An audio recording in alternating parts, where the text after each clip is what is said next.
Jabu had waited too long for his lioness to feed him. Overnight, his stealth carried him into the path of a careless zebra. The rest of the herd is still skittish. One animal had already lost his tail to a hungry pride, but for the dazed stallion, it was all over in seconds.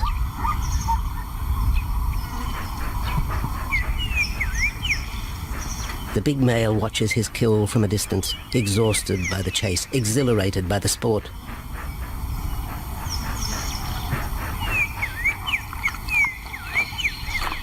Jabu will feast later. Tired from the hunt, he needs to rest.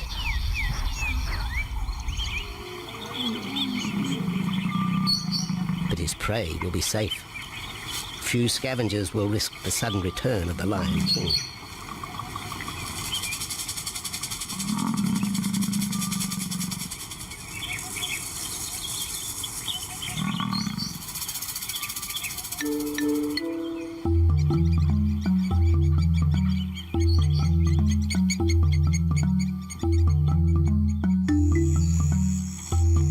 Zulu trackers follow the spoor of Nabamba's pride across Nziki Marsh. This vast tract of savanna is favoured by the lions in the dry air of winter, but it's a region also shared by Pinda's giraffe and white rhino population.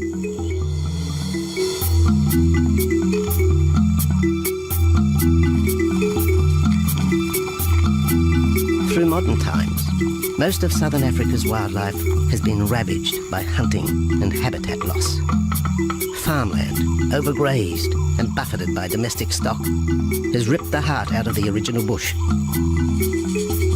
The open, broad-leaved woodland, acacia bushveld, and wetland habitat had all but disappeared, taking with it the wildlife.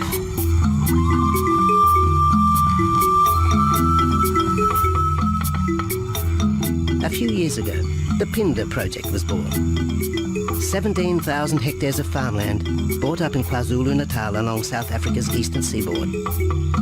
What followed was the largest game restocking program ever seen on the subcontinent.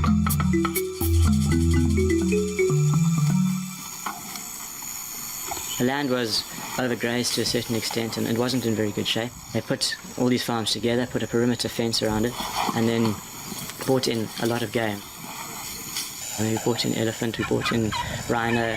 We started off with those sort of animals and then started with cheetah, bringing in cheetah onto the reserve, mainly to get them used to the area before the lions came on, because the lion is a more superior predator as such and would dominate the cheetahs. We wanted to get them settled first before the lions came in.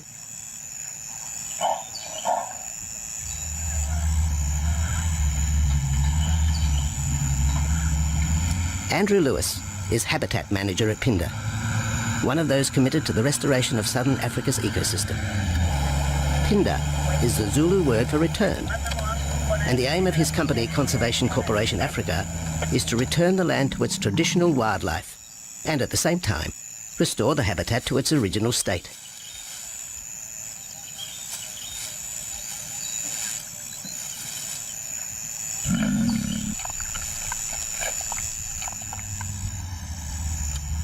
Pinda is cautiously open to top-level tourism, limited and luxurious.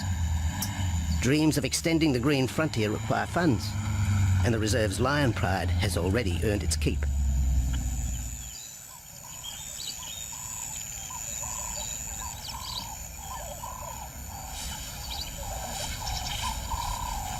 The lions on this property are actually generating revenue for the property through ecotourism, and that they are a benefit to the wildlife because of the draw card. There's a few animals, lions, elephants, for example, and rhinos, and possibly giraffes, but those are your main ones that people come to see. And we've been very fortunate to be able to have lions on the property, and I think those lions that we have given us amazing value for our guests, and by getting a guest in here, we're getting revenue into the area, and that's benefiting wildlife as a whole.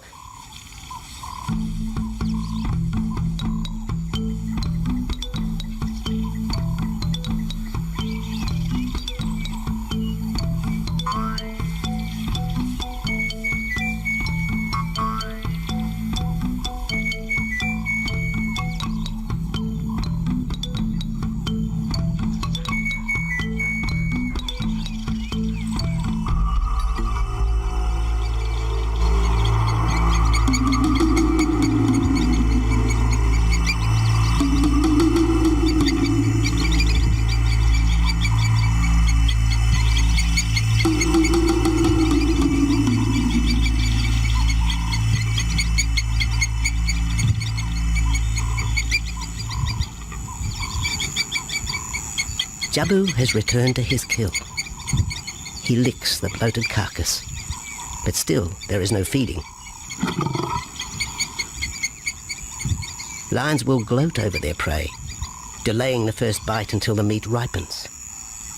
For Jabu, the prospect of the meal is to be relished as much as the eventual feast.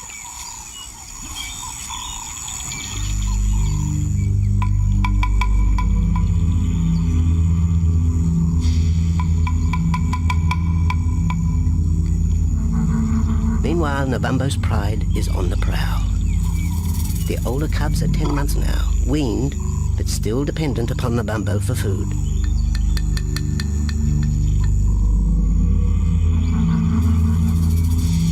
The cubs are learning to stalk, but they won't kill for another 6 months. Young male lions are usually ejected from the pride when they are about 2 years old. Fending for themselves, they form hunting groups with other isolated males. Nabambo's cubs aren't sure what to do with prey so close, but the lioness isn't far behind. Their time for hunting will come. Nabambo's 4-year-old daughter also lives with the pride. She is the mother of the group's youngest offspring, 7-week twins Umveli and Damana. The little cubs have been hidden since birth, and now stay close within the protective circle.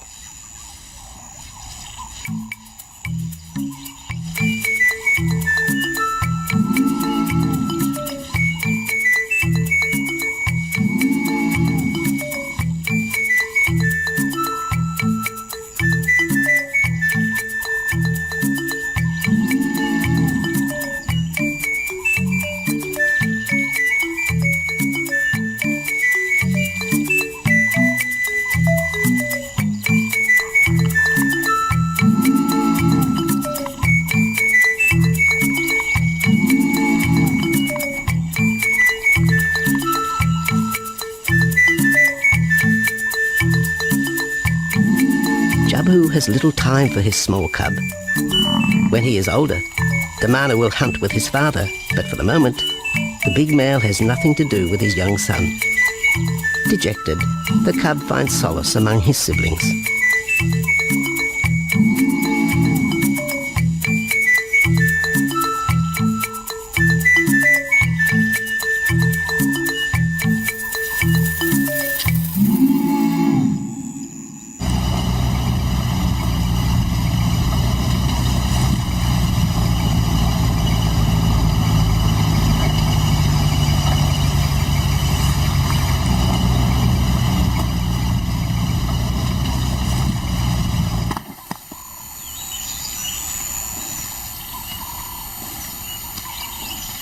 A young giraffe lies helpless in the grass. The animal's complicated vertebra means it is unable to rest its neck for any length of time. Lack of mobility means blood to the brain slows, leaving the animal disabled.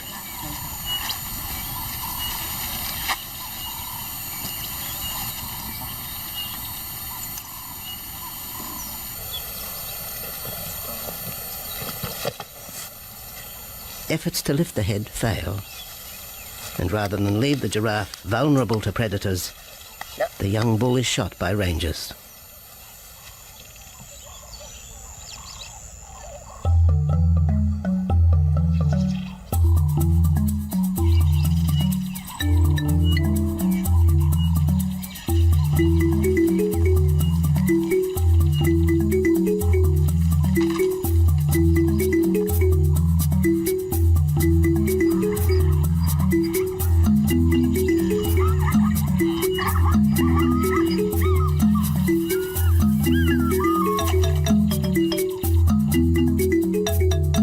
Activity by the waterhole rekindles the interest of the pride. Nabambo is typical of most big cats. They conserve energy 20 hours a day, waking only to groom and hunt.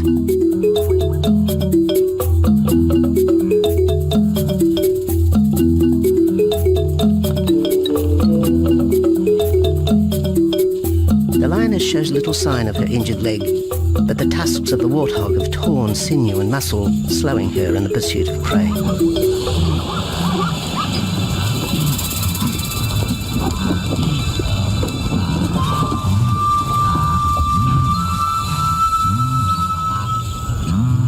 Once again, Nabambo and her pride will go hungry.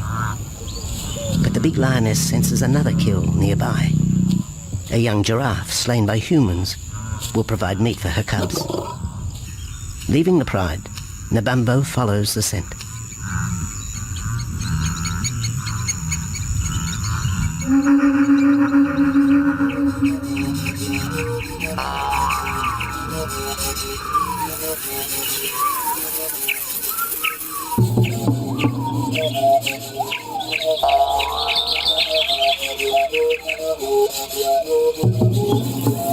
Left alone, the older cubs know the drill. They will wait for Nabambo's call to take them to the kill.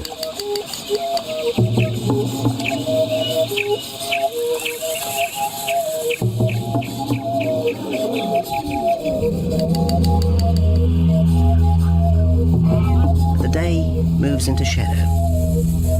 The cubs are restless and a little afraid. Adult lions have few enemies, but cubs, even those 10 months old, are at the mercy of leopard and other predators.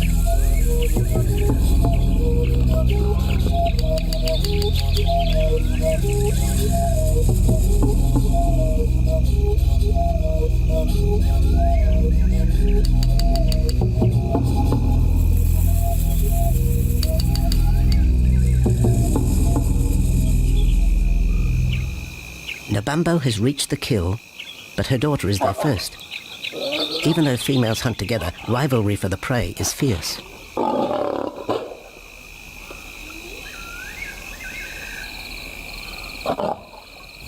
The big lioness begins the trek back for her cubs, but the youngsters have heard her call and they meet halfway.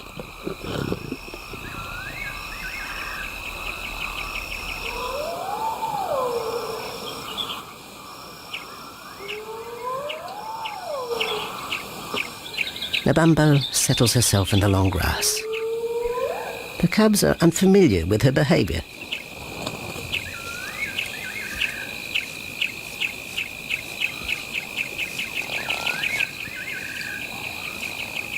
A female will usually head the charge with any kill, splitting the hide of the victim and leading the way for the pride to eat. But there is human scent around the giraffe, and the big lioness is cautious. She watches her cubs, hidden, alert to any potential threat.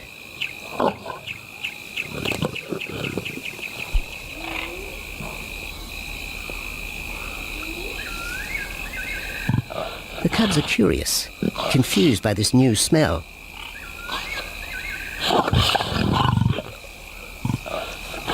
The lioness moves in for a final check, but she has already made up her mind.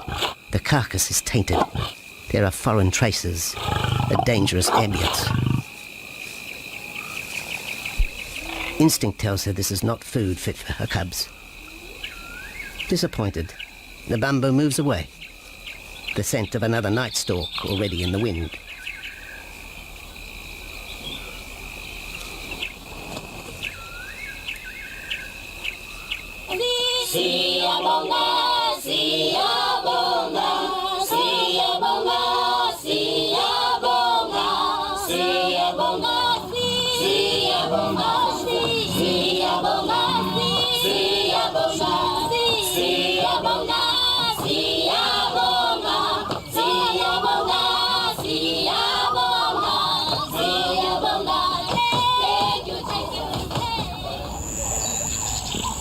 After 2 days, Jabu has returned to his kill with another younger male. 3-year-old Tembi is a son from a previous liaison with Nabambo, and the two paired up after Tembi was ousted from the pride.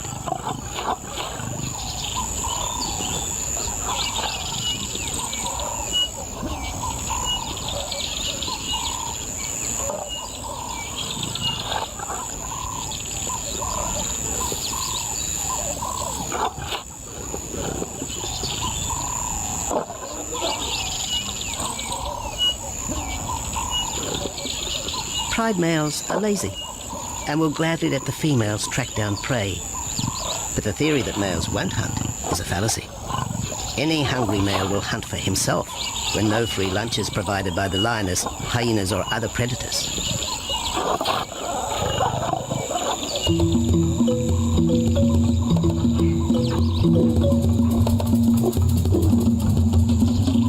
creatures scatter in the vicinity of the two lions. But there will be no hunting for a while. Bloated after the zebra kill, both males will sleep for the next day, oblivious of their surroundings.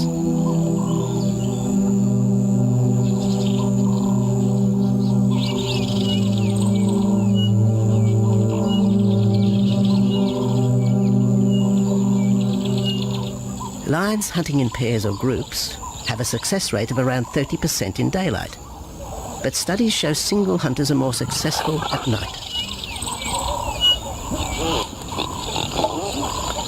Lions are sociable cats, the only group to take part in communal hunts.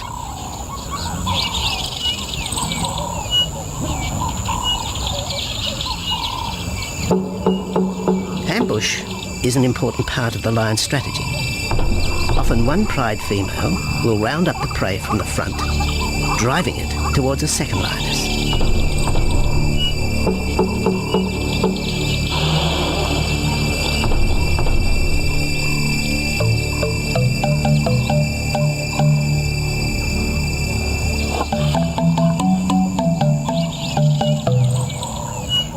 As in most cases, the pride male will only get involved if he has to.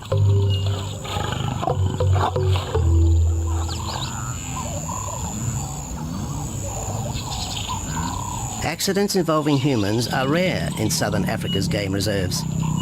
Our primal fear of being eaten has been well documented, but in fact, lions seldom attack if they're not provoked. At Phinda, great care is taken to limit the number of people viewing game. Emphasis is placed on causing the animal as little stress as possible.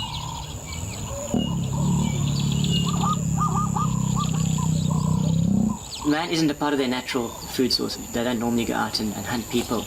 I think your lions are opportunists though, and I certainly think that if your lion is very hungry, under stress, I don't think they'll necessarily go out to hunt you down, but if you interfere with them, they'll certainly kill you, and there's a good chance they might eat you at the same time.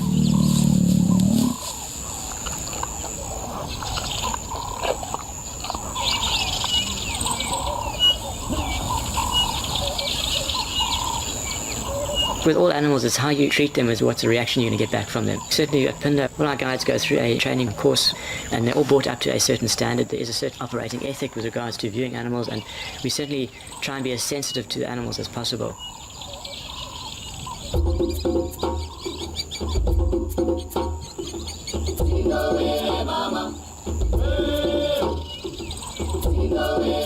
Cradled within the arms of the Yabomba Mountains and the Indian Ocean, Phinda covers one of the most diverse regions of Africa. Here are found 7 different ecosystems, from palm savanna and bushveld to rare sand forest and dense thorn bush, all restored from the pastoral belt which had swept down the east coast.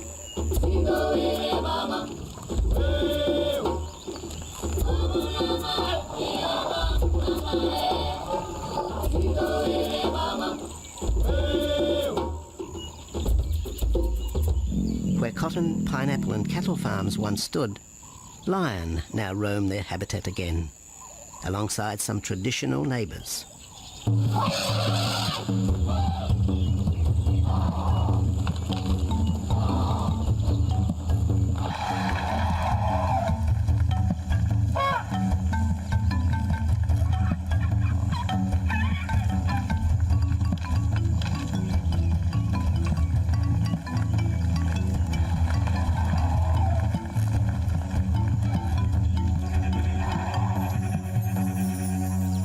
Phinda sees its responsibility to the region extending beyond restoration of habitat and wildlife.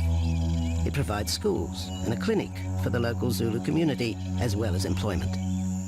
In the eyes of Andrew Lewis, essential ingredients for a successful operation. It's very important to involve the communities around your reserve because they have to benefit as well. There's no point in just taking land, get some investors to invest in it, but if you don't allow the people who are on the periphery of that reserve to benefit from it, you're going to have an immense problem with poaching, and they're going to cut your fences down, and you're just going to have an uphill battle.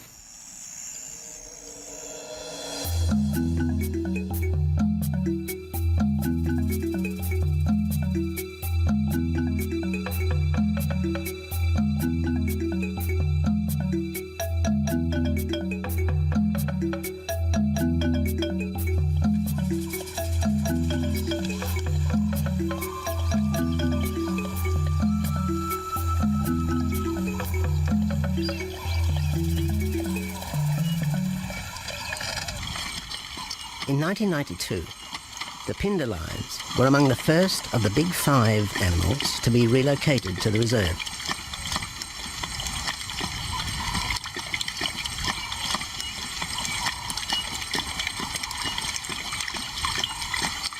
The original pride came from the northern province of South Africa, a vast scrubby region flanked by the ragged Drakensberg Mountains near the Mozambique border.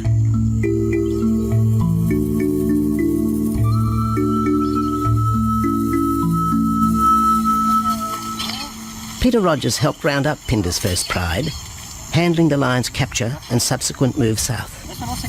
Today, he's head vet at the Hoedspruit Research and Breeding Centre for Endangered Species, overseeing its cheetah breeding program.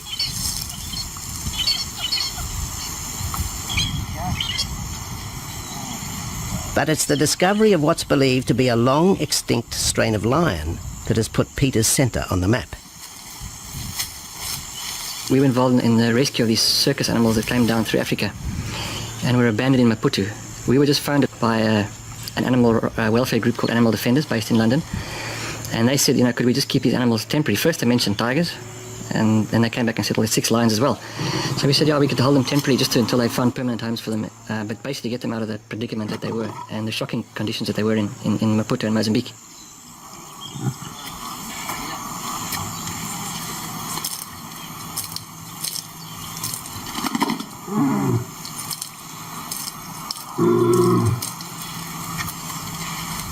When the lions arrived at the breeding centre, their size, pale colouring, and the male's thick black belly mane put them into the category of the Cape or Barbary lion, not seen in the wild since the early 1920s. A few still exist in captivity, and a male and female were brought to South Africa from an Italian zoo for breeding purposes. But attempts to mate Akef, the big male from the ill-fated Mozambique circus, with the Italian female are proving difficult.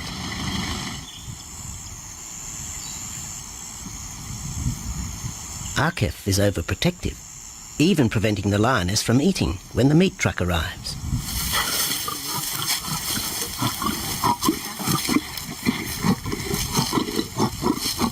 Finally, though, Sissy makes her breakthrough.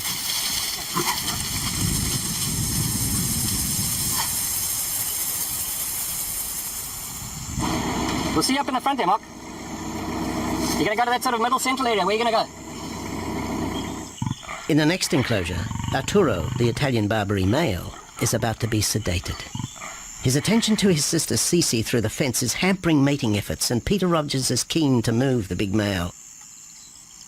He shoots the dart into Arturo's rump.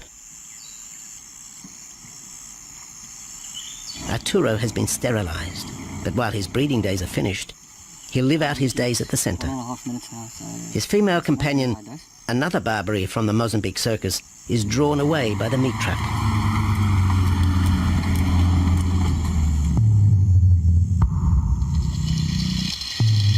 It's 20 minutes before the anaesthetic takes effect.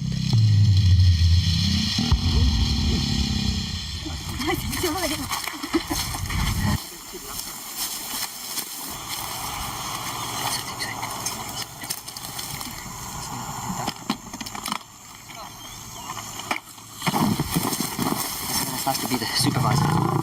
Slowly.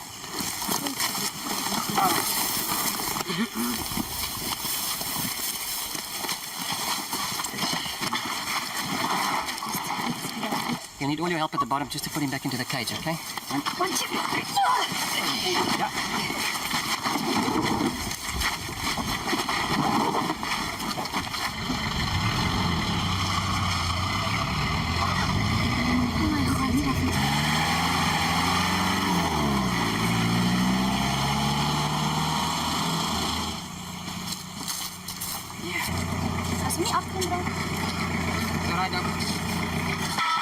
The anaesthetic gives Peter Rogers and his team a chance to check over the 12-year-old lion. He'll spend a few weeks in this cage before being returned to his enclosure for observation. I still want to inject him and everything, Mark.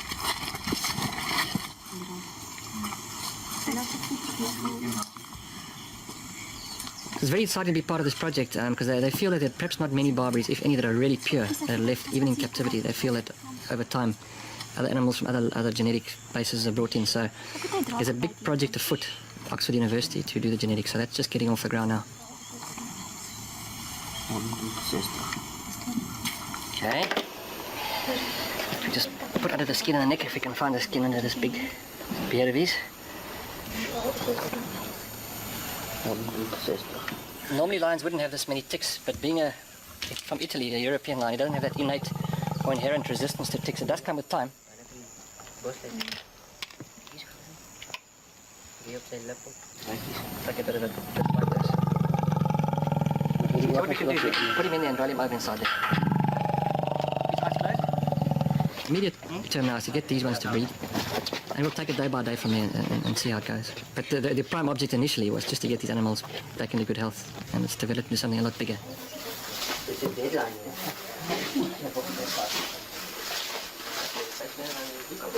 Yeah.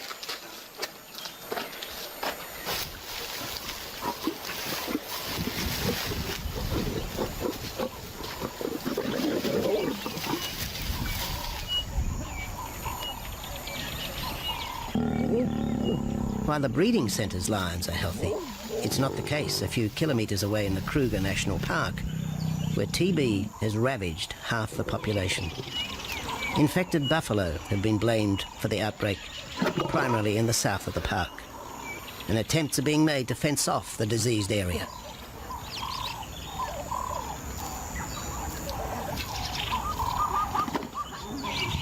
And the lions are preying on infected buffalo. Because it's an exotic disease and not an indigenous disease, the lions are totally naive and they've got no resistance to it. So it's a big problem. It's a very difficult decision to make as to what to do. It's a very topical and heated subject at the moment.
Back in Phinda, the night stalk has begun.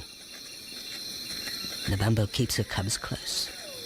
They're hungry, but tonight only impala can be tracked down, a morsel for the lioness. Food is scarce at this time of year, so the pride's territory covers a large area. Lions can only afford to be territorial where there is a reliable supply of game.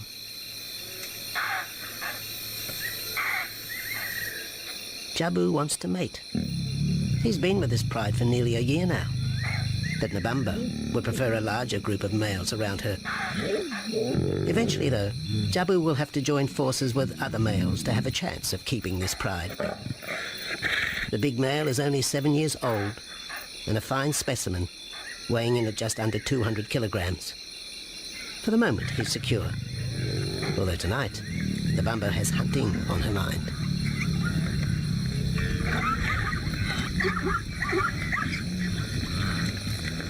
The cubs follow in the lioness's wake. If there is a kill, she will feed first.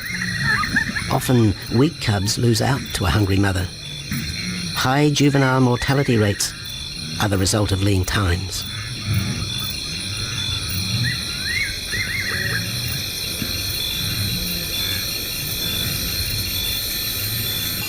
Jabu has had enough. He's been walking for hours. Sleep is more important.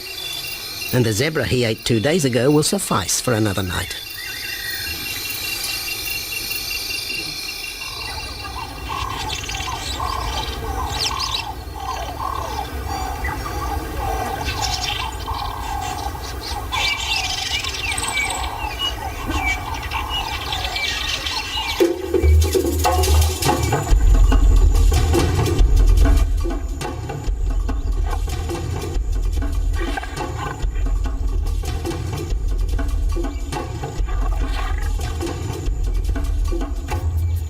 Nabambo has made a kill, a young Nyala buck. It's been 3 days since the pride has eaten, and this will provide meat for them all. But the lioness will eat first.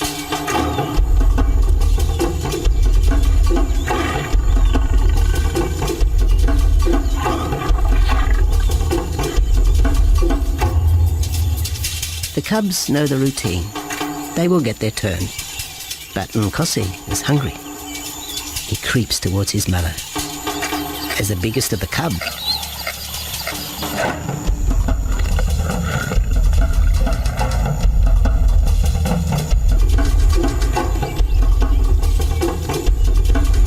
Nkosi watches. A lioness can eat more than 20 kilograms in a single sitting. This could be a long wait for the little cub. Nkosi approaches the kill cautiously. Sometimes a lioness will turn on her cubs. But today, Nabambo is pleased with her efforts.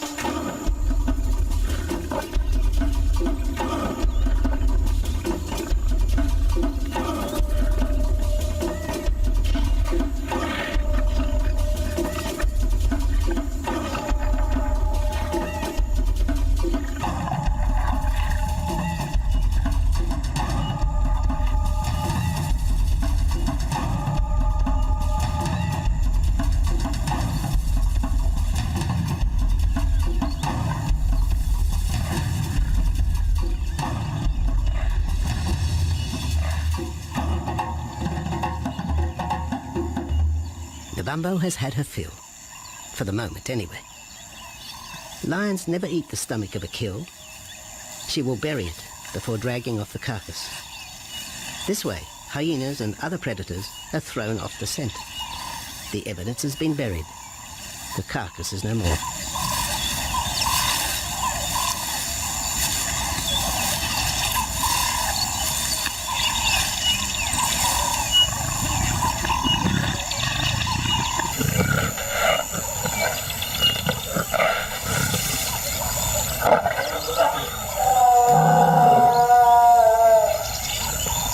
Nabambo's daughter hears the call. It is the second this morning. The first was the strangling cry of the Nyala as Nabambo broke the young buck's back. There was no struggle.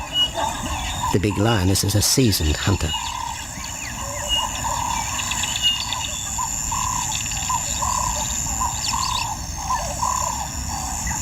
The rest of the pride will feast on the carcass after Nabambo retires. But first, they will drag it into the bushes, away from prying eyes, away from raptors already circling the kill scene.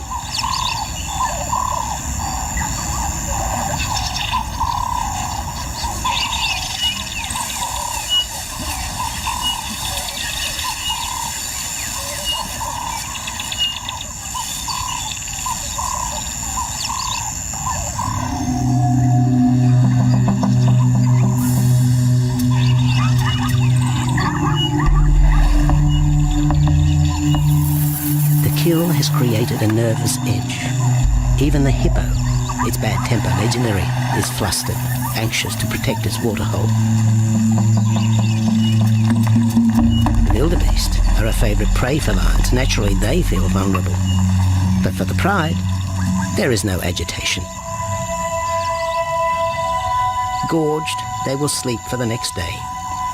Even Mveli and Damano, the 7-week twins, have tasted blood for the first time. But it will be many months before they take part in a hunt. For the moment, they just want to play with Nkosi.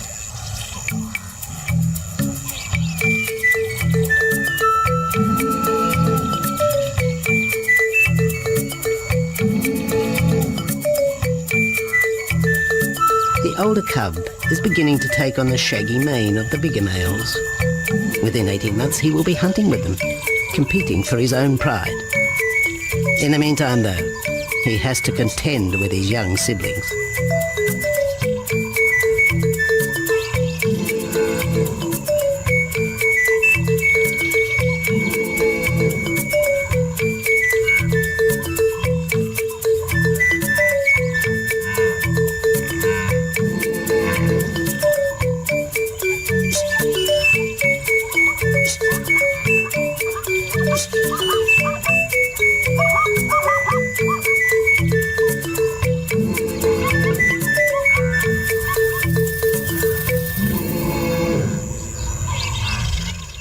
Jabu rejoins the pride. He has missed out on the kill, but he didn't share his zebra with the rest of the pride the previous day.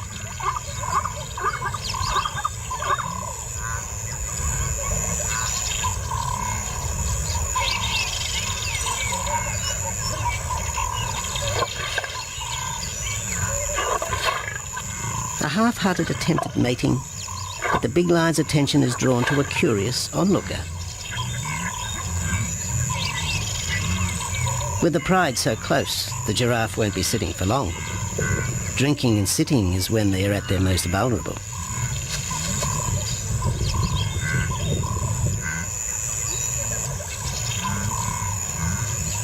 Jabu keeps an eye on his group. Pride takeovers by other males are common, and savage fights can occur between the pride male and the intruder. If a takeover is successful, the new male will usually kill all the suckling young of his former rival. When a nursing mother loses her cubs, she comes into heat within a few weeks. The normal interval between cubs is about 2 years, with a gestation time of 3 to 4 months.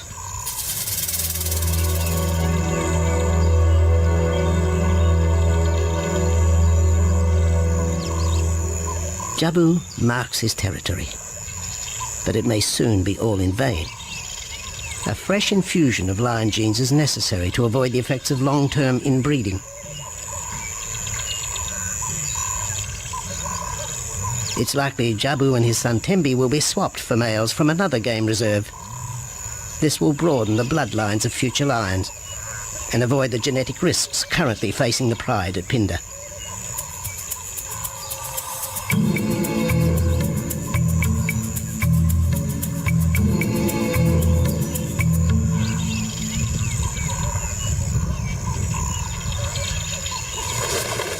Vultures have found the dead buck, but there is little left of the carcass. Nabamba and her pride have eaten. The big lioness tries to dislodge Nyala fur from her teeth. Tomorrow, the next day, there will be another kill. Nabamba's cubs will grow up strong.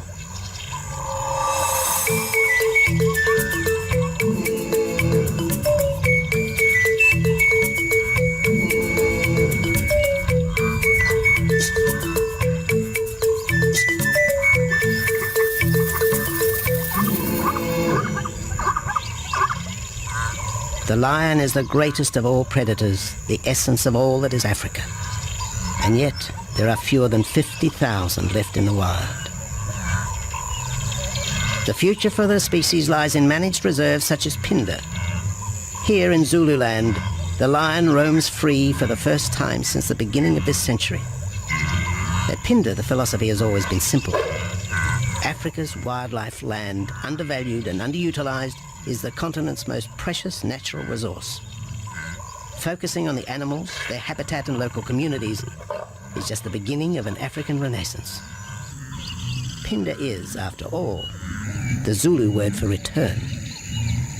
Maybe, too, it's a chance for man to redeem himself just a little.